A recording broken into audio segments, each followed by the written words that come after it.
This podcast is a quest for well-being, a quest for a meaningful life through the exploration of fundamental truth. Enlightening ideas, insights on physical, mental, and spiritual health. The inspiration is love. The aspiration is to awaken new ways of thinking that can lead us to a new way of being well. Welcome to Body, Mind, and Soul Healing Conversations.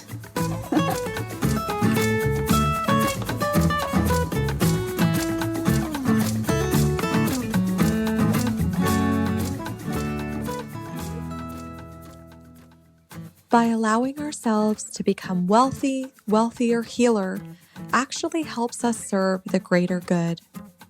Valeria Teles interviews Rebecca Wiener McGregor, an amplifier of love, catalyst of breakthroughs, transformational hypnotist, money mindset coach, and speaker.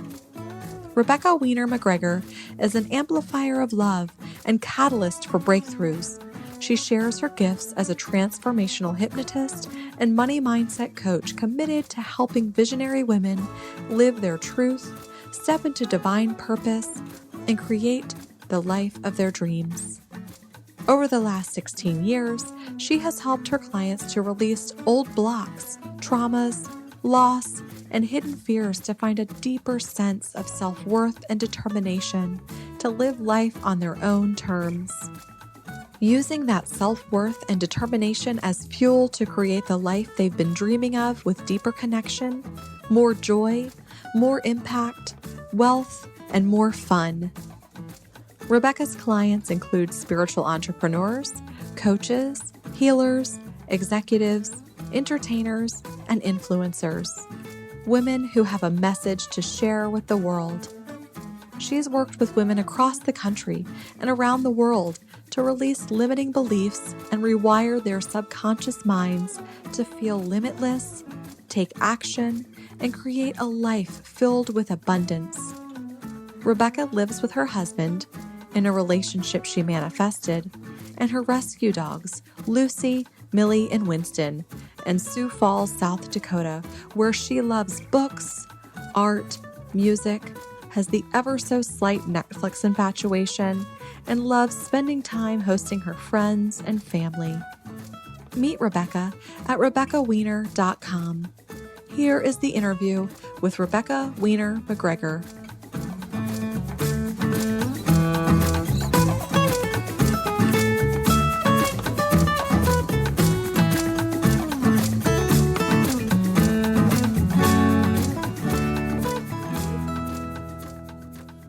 In your own words, who is Rebecca Wiener McGregor? I am a piece of the divine here as a human to amplify love. In my humanness, I look for opportunities to love and feel compassion, to inspire and to hold space for others to step into the freedom and joy of love. I absolutely love your purpose, if this is a purpose. If you call it purpose, would you say that, Rebecca? Or this is just a knowing? It is. It is a purpose and a knowing. Both, right? How did you come to that understanding? Lots of work on myself, right? It's a long, winding road. And my mental and mindset journey began many years ago, 17, 18 years ago. And now in recent years, the last decade, it has really fueled my spiritual journey. The challenges, I hear that a lot, that we come to understand who we are, that life is about love when we go through enough challenges. I have been myself, so I can relate to that very much. And I often wonder, and sometimes I ask the question about that being necessary, though, that suffering being necessary in order to awaken, to know what's really happening in the invisible world. Would you say that that's necessary, or we can avoid it somehow? That is the question. Here, the reason I love this question so much is because many people do believe that suffering is attached to growth. Yeah. And that we must go through the hard times to get to the greater times, right? Right. But we can also release our attachment to the idea that we must suffer and release our attachment to suffering. Right. And when we detach from suffering, we notice discomfort, and that can be fuel. It doesn't have to necessarily get to a place of suffering. Do you see a difference between suffering and pain? Pain comes in many forms, doesn't it? Yeah. And suffering seems to be that ongoing, this pain is me. This is my pain, really attaching to the pain, bonding with the pain. When pain is really an alert that something is misaligned. It doesn't have to be a welcome guest. It doesn't have to be someone that we invite in to stay.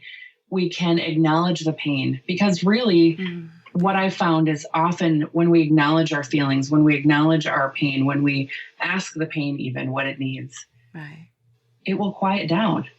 When we ignore it or attach to it, it will get louder. We might be able to do the same for other people, right, Rebecca? In a way, just be, as you said, hold that space for them to release that pain.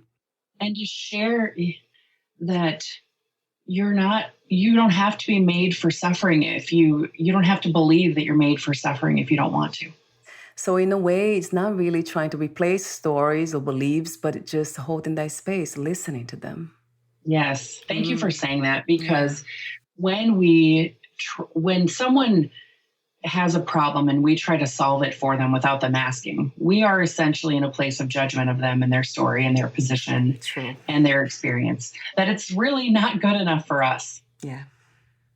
And that's not our job. At times in my humanness, I forget that too. It's easy for many of us visionaries to see solutions to problems that haven't even fully been identified yet. Yes. And to see, I see this obstacle coming up right in front of you. We should really get that out of the way so you don't have to suffer.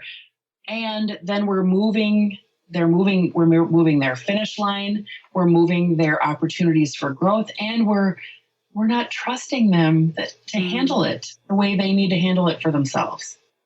What an important message. Yeah. So we are not trusting them because we are life itself. So we are not trusting life itself in a way. Yes. So many goosebumps right there.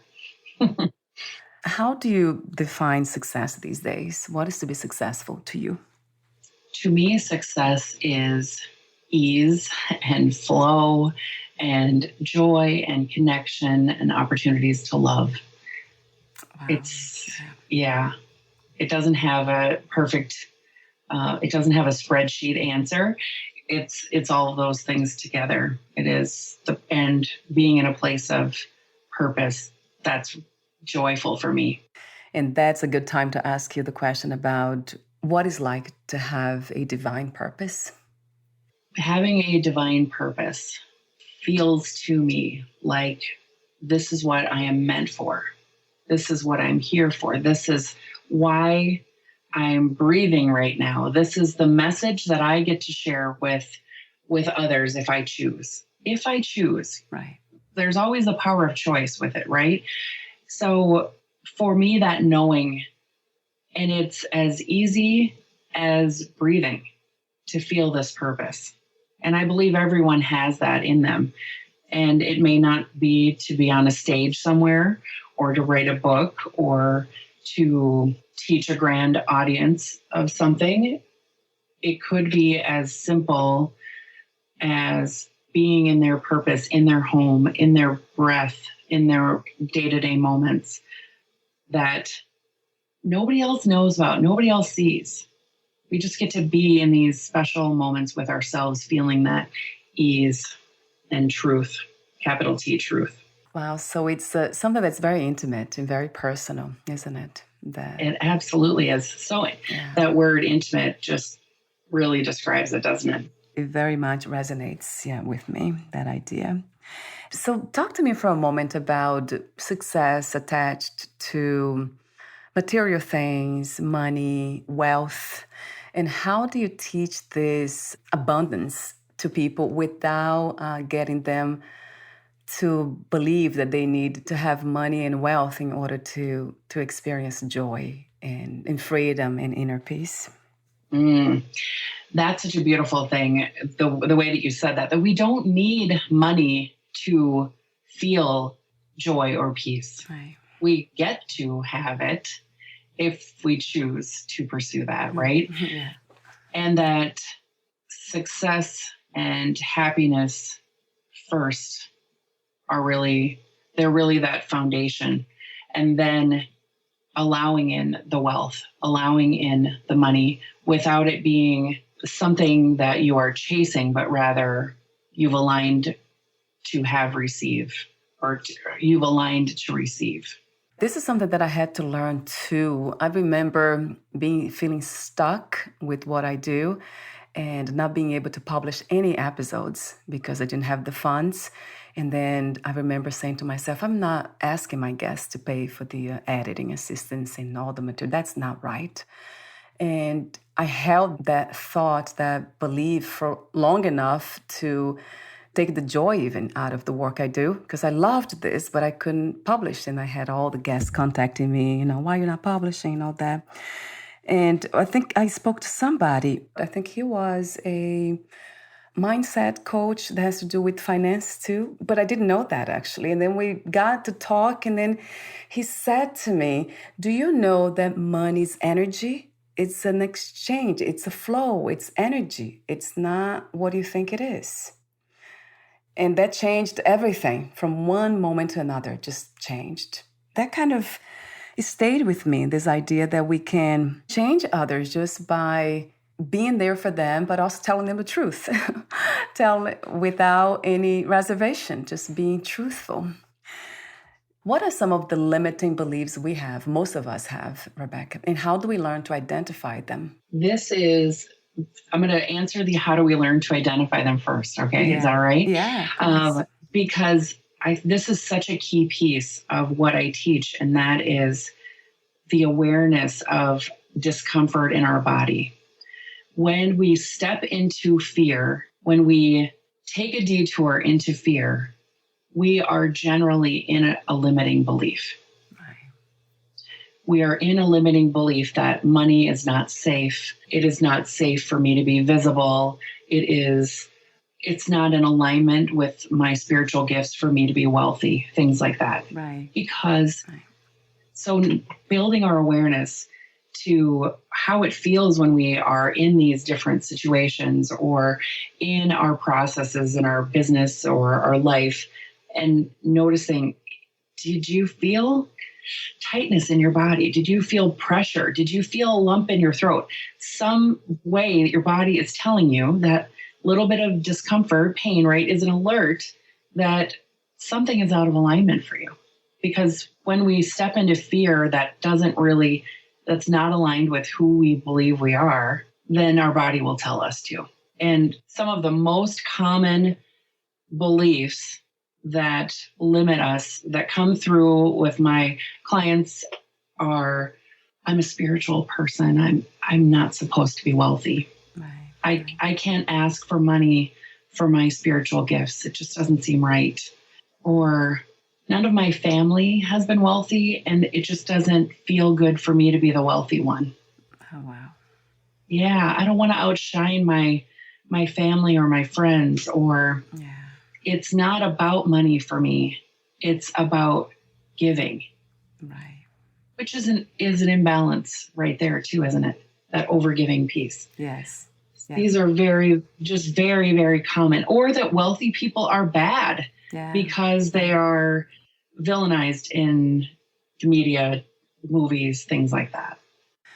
And so what would be the, let's say the opposite, although life is just one thing, to just a paradox, but everything is just one big adventure. I don't see opposites really. But if there is such a thing as the other side of the spectrum, and what would that look like, having this abundant mindset? What are the thoughts that run throughout our minds? I can be a good person and be fueled to do my work energetically by these exchanges with my clients, these monetary exchanges with my clients. It is safe for me to be seen. It is safe for me to shine. It is safe for me to model for other people what wealth and spirituality look like together. Yeah. Oh, I love that. To make it joyful. Yeah. And, it is safe for me. A very common one that I left out is money comes only from hard work. Yeah. It is safe for me to have ease and flow and minimal effort even, and still be wealthy, having a flow of money and abundance in my life. I love all of them, especially the one that we can be a model of wealth and spirituality. We can bring those two pieces together. I don't want to, go into the female male thing, because I know we all have female and masculine and feminine energies. The idea is to balance them. Mm-hmm.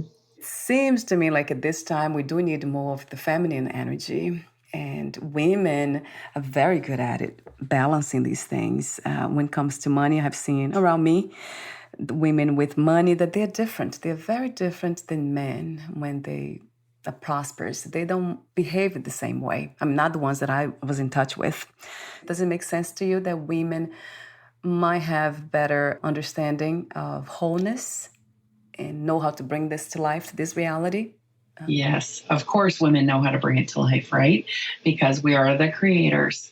And this beautiful place of nurturing and giving and community, sharing with the community, that is very prevalent with women who have money.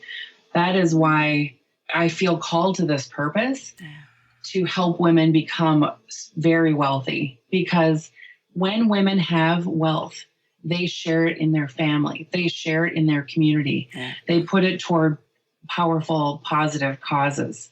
It's flow for them, right? It doesn't seem so obvious, but we're able to give to the places that we want to give with ease and allow more to come in so that we can share more. But we get to give from our overflow, not give to depletion. You work especially with women, right, Rebecca? Do you work with men too? Oh, only women. Okay. Men too, but largely women. Okay. Yeah. So you do say, the article you sent to me, it talks about this overgiving and that the issues that it causes.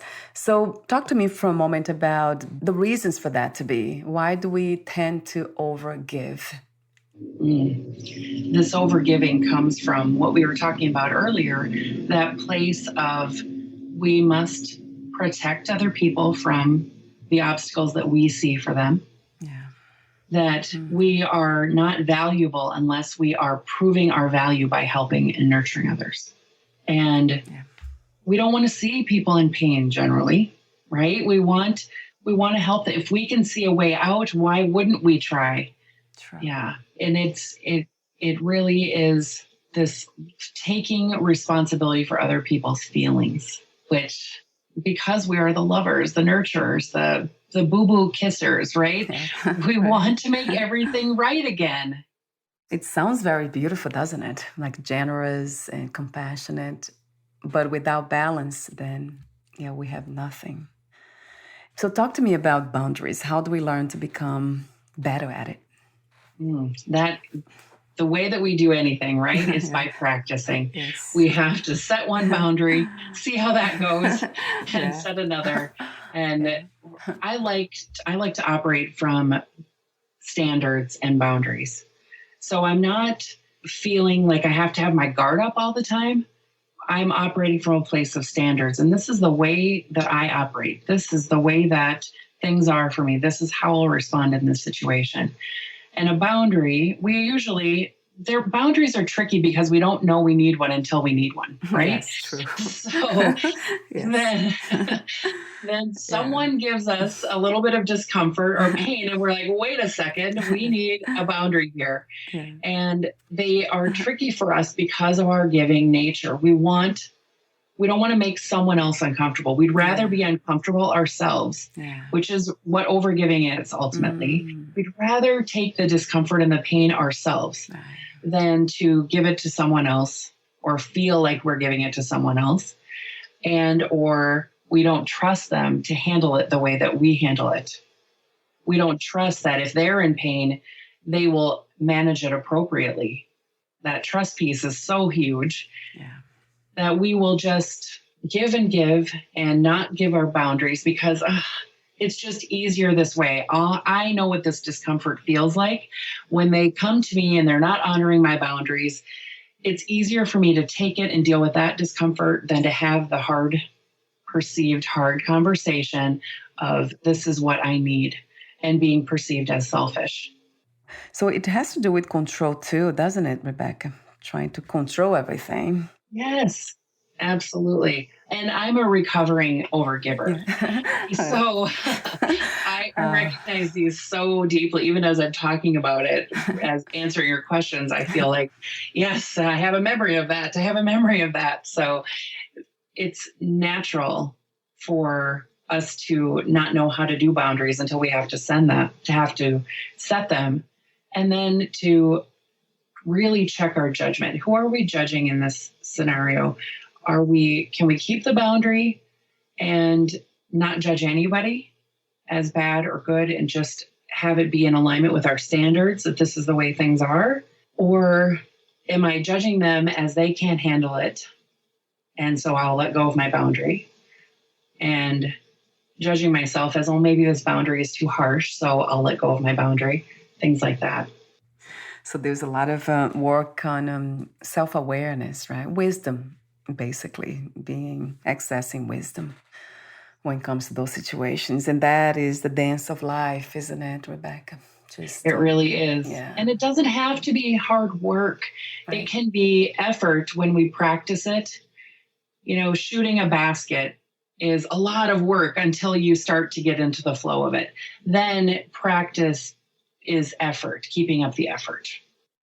Speaking of practices, talk to me about how you do your work. You are a transformational hypnotist and money mindset coach. Talk to me a bit about how you do what you do. Oh, thank you so much. I work as a transformational hypnotist in one-on-one work, and then I do more so the coaching is through my course.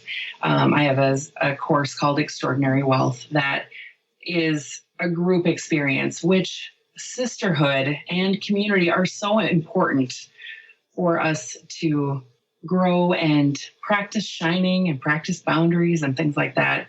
That's such a powerful piece.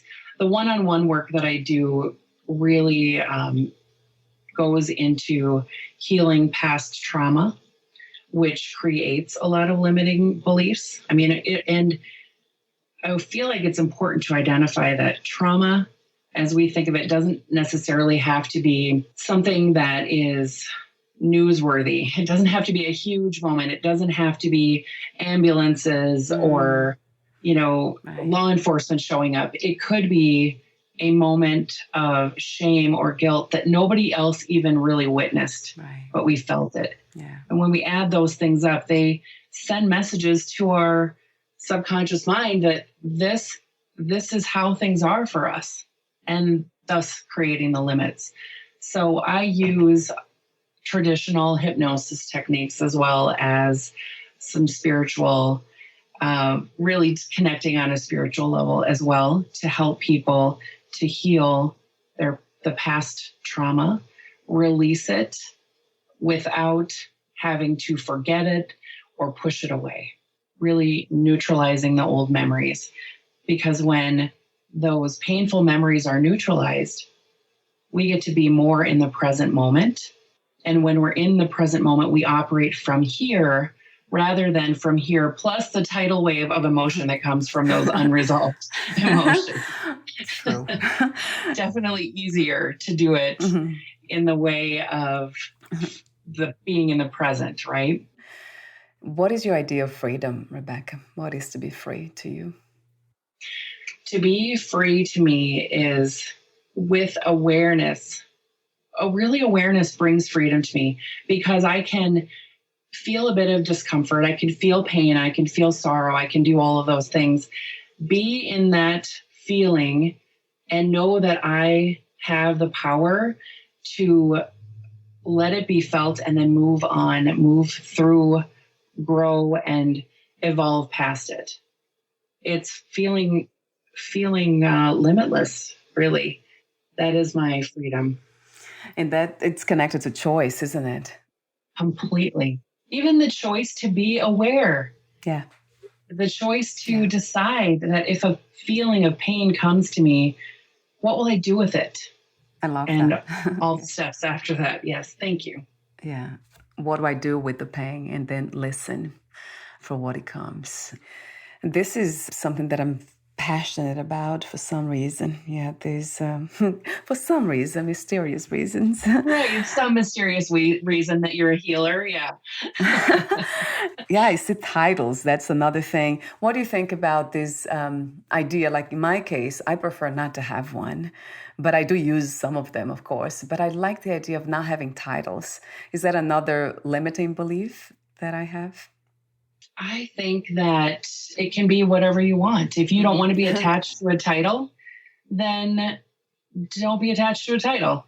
Yeah. If I use a title just to help people get a little bit of understanding about what I do, but my favorite title, as you know, is Amplifier of Love. Oh, yeah. That is okay. That one I love. Yeah. That one's beautiful. That's my favorite title. Yeah. Wow. How did that come to you, Rebecca? That was you're guided to that title? I was guided. It was in a meditation and then a conversation with a dear friend who said, every time I'm with you, you magnify love. You magnify the good for me. And then the word amplify came and it just stuck because it felt good. And I want to be that person that when you see me, you feel love. When you think of me, you feel love and you know that I'm loving you. Thank you. I appreciate that. So all of us in this reality, for sure, even unconsciously, we appreciate that presence. We're almost at the end of the conversation. I do have a few more ending questions for you. But before that, would you like to add anything? Love yourself enough to build a relationship with yourself, build a relationship with what's happening inside of you. That is awareness. If you're looking to figure out where this all starts, how do I build awareness? Build that relationship with yourself. Listen to your mind, listen to your body, listen to your intuition, and let it flow from there. It'll be magical. There was almost a very brief guided meditation. Do you do that too? I do, yes. Oh, I love that. Do you have that on your website? Is that available for download? Do you sell that on your website or Amazon? Usually I just do them with my private clients. That's a wonderful idea. I am actually I host a monthly meditation in my group, and I'm doing that tonight. So I will be bringing your love with me when I do that too. Yeah, and I love that idea of having your guided meditation out there too. Please let me know if that comes to this reality. I love it. If you knew you would die soon, meaning leaving the body, would you make any changes or do anything in a different way? From here forward? Yes. I would call some people I haven't talked to in a while. I feel no regrets in this life. And I feel no unspoken words, except for if I know I'm going, it would be fun to say goodbye. And the last question is, what are 3 things about life you know for sure as of this moment? Love flows through me all the time, and I could choose at any time. 3 things. Oh, these are so juicy.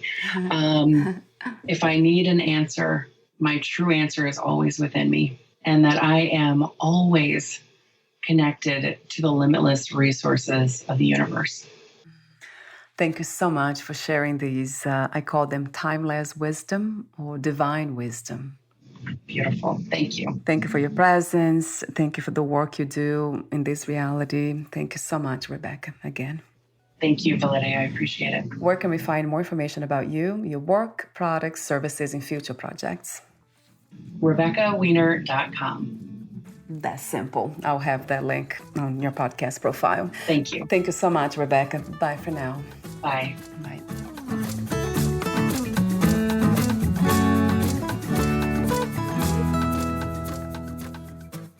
Thank you for listening. To learn more about Rebecca Wiener McGregor and her work, please visit RebeccaWiener.com.